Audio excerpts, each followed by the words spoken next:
Maoist అగ్రనేత Hidma encounter తర్వాత అందరి చూపు ఆ ఒక్కడిపైనే ఉంది. ఆ ఒక్కడే బర్సీ దేవా. దేవా జాడ కోసం ఛత్తీస్గఢ్ దండకారణ్యాన్ని భద్రతా బలగాలు జల్లెడ పడుతున్నాయి. దేవా ఎక్కడ ప్రాణాలతో ఉండాలని ఆదివాసీలు దేవుణ్ణి ప్రార్థిస్తున్నారు. ఆయన ఎక్కడున్నా సరే ఆయన ప్రాణాలతో ఉంటే చాలనేది ఆదివాసీల ప్రార్థన. అయితే దేవాకి ఎందుకింత పాపులర్ అయ్యాడు? హిడ్మా ఎన్కౌంటర్కు దేవా ప్రతీకారం తీర్చుకుంటాడా? అసలు హిడ్మాకు దేవాకు సంబంధం ఏంటి?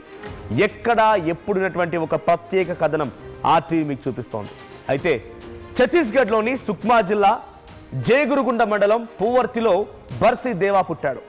హిడ్మా ఊరు కూడా ఇదే పువర్తి గ్రామం. ఒకే ఊరు కావడంతో పాటు హిడ్మాతో దేవాకు బంధుత్వం కూడా ఉంది. హిడ్మాకు దేవా మేనల్లుడు అవుతాడనేటువంటి చర్చ కూడా ఉంది. అయితే బర్సీ దేవా తండ్రి పేరు కక్కడ్ దేవా. దేవా 5వ తరగతి వరకు మాత్రమే చదువుకున్నాడట.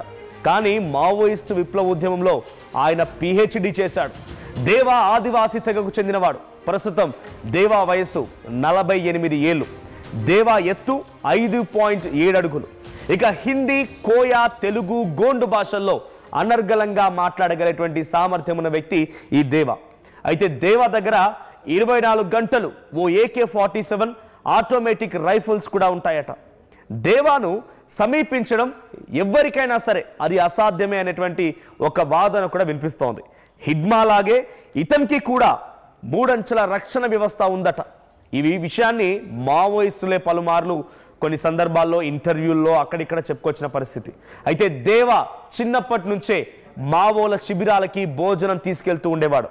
తన కళ్ళ ముందే జరిగినటువంటి అణచివేతలు, క్రూర దాడులు, ప్రజల భయాందోళనలు చూసి దేవాకి అక్కడే ఒక విప్లవం మొదలైంది. అక్కడే ప్రతిఘటనకు అంటే ఏంటి, అసలు ప్రతిఘటన ఎలా చేయాలి, అది ఏంటి, ఎలా ఉంటుంది, విప్లవం అంటే ఏంటి, అడవుల్లో అన్నలేం చేస్తారు, మావోయిస్టులు అంటే ఏంటి, ప్రతిదీ కూడా ఆ భోజనాలు, ఆ మావోయిస్టు శిబిరాలు తరలించేటువంటి వయసులోనే దేవా నేర్చుకున్నాడు. అయితే దేవా తొలి గురువు సుదర్శన్. అతనితో సైద్ధాంతిక భావాజాలను నేర్చుకున్నాడు ఈ దేవా. ఆ తర్వాత రెండవ గురువుగా గెరిల్లా, అడవుల్లో గెరిల్లా తంత్రాలు నేర్పింది రెండవ గురువైనటువంటి హిడ్మా. ఈ ఇద్దరి ప్రభావం దేవాను ఒక అసాధారణమైన వ్యక్తి వరకు తీర్చిదిద్దగలిగింది. ఒక సామాన్యమైనటువంటి గ్రామంలో ఒక బాలుడు స్థాయి నుంచి అరణ్య విప్లవ వీరుడిగా మార్చింది. ఇక దేవా తన పేర్లను హేమ్లా, సుక్క, సాయినాథ్గా మార్చుకున్నాడంట. బేసిక్గా మావోయిస్ట్ అడుగుజాడలో వెళ్ళే వారందరికీ కూడా బయట ఊర్లో తల్లిదండ్రులు పెట్టిన పేర్లు వేరే రకంగా ఉంటాయి. అక్కడికి వెళ్ళిన తర్వాత పేర్లు మార్చుకుంటూ ఉంటారు. సో ఇక్కడ దేవా కూడా తన పేరును మార్చుకున్నాడు. దేవా అలియాస్ హేమ్లా, సుక్క, సాయినాథ్గా అడవుల్లో అన్నలు ఆయన పిలుస్తూ ఉంటారట. అయితే హిడ్మాతో వివిధ ఆపరేషన్లలో కూడా దేవా కీలక పాత్ర పోషించాడు. చాలా కీలకమైన ఆపరేషన్స్నే ఇద్దరు కలిసికట్టుగా అక్కడ విజయం సాధించారు. దాంట్లో కొన్ని 2013లో జీరంఘాట్ దాడి ఒకటి, బూర్కాపాల్ దాడి ఒకటి, తాడిమెట్ల దాడి ఒకటి. సో ఈ 3 దాడుల్లో చాలా పెద్ద ఎత్తున రాజకీయ ప్రముఖులు మరణించారు, అటు జవాన్లు మరణించారు. చాలా పెద్ద మొత్తంలో ఆర్మీ, సైన్యాన్ని, భద్రతా బలగాలని తిప్పికొట్టారు ఈ ఇద్దరు మావోయిస్ట్ నేతలు. ఇక ఈ దాడుల్లో దేవాది కూడా చాలా కీలకమైన పాత్ర. సంవత్సరాలు గడుస్తూ ఉంటే దేవా ఒక సైనికుడిగా కాదు, దండకారణ్యపు దిక్సూచిగా ఎదిగాడు. ఆయన ఒక సామాన్యమైనటువంటి మావోయిస్టుగానే కాదు, ఏకంగా మావోయిస్టులందరికీ కూడా ఒక దిక్సూచిగా ఎదిగాడంట. ప్రజలు అతని నడకలో రక్షణని చూశారట, అతని గలంలో ధైర్యాన్ని విన్నారట. మరోవైపు దేవా పైన 40కి పైగా జవాన్లను హతమార్చినటువంటి కేసులు కూడా ఉన్నాయి. 50 లక్షల రివార్డు ఉందనంటే దేవా ఎంతటి ఒక మోస్ట్ వాంటెడ్ మావోయిస్ట్గా పోలీస్ హిట్ లిస్ట్లో ఉన్నారు అర్థం చేసుకోండి. NIA హిట్ లిస్ట్లో ద మోస్ట్ వాంటెడ్ మావోయిస్ట్గా ఉన్నటువంటి పేర్లలో దేవా టాప్ 10లో ఒకరిగా ఉన్నారు. అయితే నవంబర్ 18న మారేడుమిల్లి అడవుల్లో మావోయిస్ట్ అగ్రనేత హిడ్మాను భద్రతా బలగాలు ఎన్కౌంటర్ చేసిన విషయం మీ అందరికీ తెలిసిందే. అయితే హిడ్మా మరణంతో దండకారణ్యం ఒక్కసారిగా ఉలిక్కి పడింది. హిడ్మా మరణం తర్వాత అసలు మావోయిస్టు పార్టీ ఉంటుందా, మావోయిస్టు పార్టీ శకం ముగిసిందా, ఇక మావోయిజం పని అయిపోయిందా అనేటువంటి చర్చలు జరుగుతున్న తరుణంలో ఒక్కసారిగా తెర మీదకి వచ్చిన పేరు ఈ హిడ్మా. దండకారణ్యం ఉలిక్కి పడింది. ఆ సమయంలో హిడ్మా పేరు ఒక్కసారిగా తెర మీదకి వచ్చింది. ఆ తర్వాత మళ్ళీ మావోయిజం బతుకుతుందనేటువంటి ఆశలు కూడా ఆ మావోయిస్టులో కనిపించాయట. ఇక హిడ్మా స్వగ్రామం పువర్తి తీవ్ర దిగ్భ్రాంతిలో ఉంది ఆయన మరణం తర్వాత.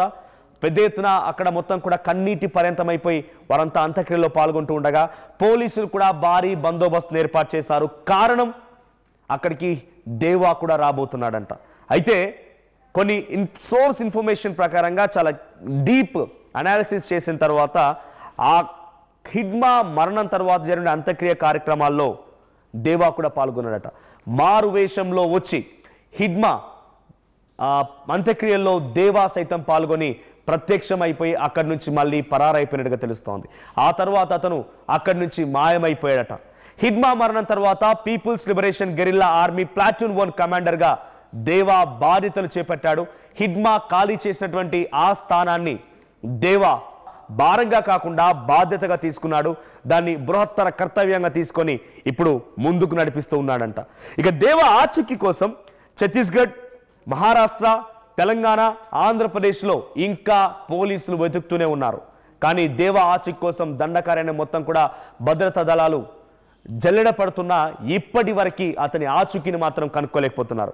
పువ్వర్తితో పాటుగా జేగురుగుండ, తెర్రం, గుండం, కోవరగట్టు, కొండపల్లి ఈ గ్రామాలన్నీ కూడా దేవాను బలంగా భావిస్తున్నాయట. దేవాకి ఈ గ్రామాలు బలం, ఆ గ్రామాలకి దేవా కూడా చాలా పెద్ద ఎత్తున బలంగా ఉన్నాడట. దీంతో ఆ గ్రామాల్లో సైతం చాలా పెద్ద ఎత్తున అక్కడ అందరినీ కూడా ఇన్స్పెక్షన్ చేస్తున్నారు, అక్కడ అందరినీ కూడా తనిఖీలు చేపడుతున్నారు. ప్రతి ఒక్కరిని కూడా ఆపి దేవా గురించి అడుగుతూ ఉన్నారు. కానీ ఆ గ్రామాల్లో నుంచి ఒక్క సమాధానం కూడా రావట్లేదు. ఆ గ్రామాలు దేవాకి కేవలం నివాసాలే కాదు, దేవా రక్తంలో కూడా నడిచేటువంటి విశ్వాసాలుగా ఉన్నాయని చెప్పి అక్కడి గ్రామస్తులు చెప్తున్నారట. దేవా ఎక్కడున్నా క్షేమంగా ఉండాలని అక్కడి ప్రజలు ప్రార్థనలు సైతం చేస్తున్నారట. ఇక భద్రతా బలగాలు దేవానే తమ ప్రధాన లక్ష్యమని ప్రకటించాయి. ప్రస్తుతం తెలుగు రాష్ట్రాలకు చెందిన మావోయిస్టులు ఛత్తీస్గఢ్లో లేరని బలగాలు చెప్తున్నప్పటికీ దేవానే ప్రధాన లక్ష్యంగా భద్రతా బలగాలు అక్కడ ఇంకా కూమింగ్ నిర్వహిస్తూనే ఉన్నాయి. దేవా ఎక్కడున్నాడు? అతను అడవుల్లో దాక్కున్నాడా లేక వేరే ప్రాంతాలకు వెళ్ళిపోయాడా అనే ప్రశ్నలకి ఇప్పటికీ సమాధానాలు దొరకలేదు. ఇంకెప్పుడు ఆయన కోసం వెతికినా కూడా ఇప్పట్లో దొరికేలా లేవు అనేది అక్కడ మావోయిస్ట్ వర్గాల్లో చర్చ జరుగుతోందట. ఇప్పుడు అందరి ప్రశ్నల్లా ఒక్కటే, అనుకున్న లక్ష్యాన్ని సాధించడానికి అడవుల్లో అలుపెరగని పోరాటం చేసినటువంటి హిడ్మా పోలీసుల తూటాలకు బలై అదే అడవి మాత ఒడిలో కలిసిపోయాడు. మరి హిడ్మా ఘటనకు దేవా ప్రతీకారం తీర్చుకుంటాడా లేక లొంగిపోతాడా అనేది చాలా పెద్ద ఎత్తున అందరిలో ఉత్కంఠ రేపుతున్న ప్రశ్న. సో ఇప్పుడు మావోయిజం అంతమైందా అంటే దేవా రూపంలో ఇంకా మిగిలే ఉందనేది మావోయిస్టులు భావిస్తున్నమాట. హిడ్మా ట్రైన్ చేసినటువంటి వ్యక్తి కాబట్టి అంతటి స్థాయిలోనే ఆలోచనలు, అంతటి స్థాయిలోనే ఆచరణ కూడా ఉంటుందనేది అందరూ భావిస్తూ ఉన్నారు.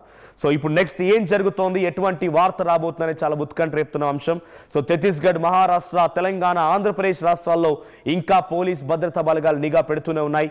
దేవా కోసం చాలా పెద్ద ఎత్తున కూమింగ్ జరుగుతూనే ఉంది. దేవా ఎక్కడున్నాడనేదే ఇప్పుడు $1 మిలియన్ ప్రశ్న. మావోయిస్టు పార్టీకి దేవానే కీలకం కాబోతున్నాడనేది మాత్రం ఆ మావోయిస్టు వర్గాల్లో వెలిపిస్తున్న ప్రధానమైనటువంటి మాట. సో ఇంత స్టోరీ ఉంది దేవా వెనుక. సో దేవా స్టోరీ విన్న తర్వాత మీకేమనిపించింది కామెంట్ చేయండి.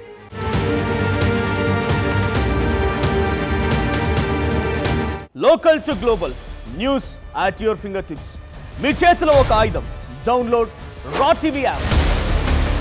Media legend Ravi Prakash is back.